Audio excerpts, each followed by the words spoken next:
Hello beautiful people, welcome back to my channel.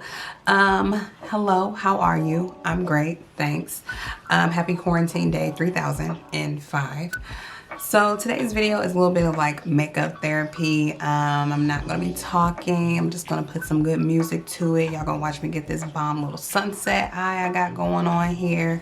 I am using another new palette that I have, and this is the Bperfect. This is the Carnival. This is the XL palette because I do believe they have like a smaller one, but I have the XL one that looks like this. I don't know if it's all in frame. Oh, it is perfect.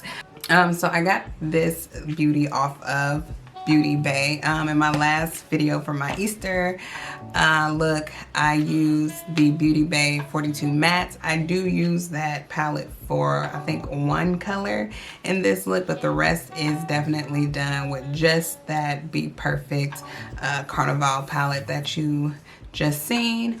But yeah, if you want to see how I got this bomb sunset eye, you know, just keep watching.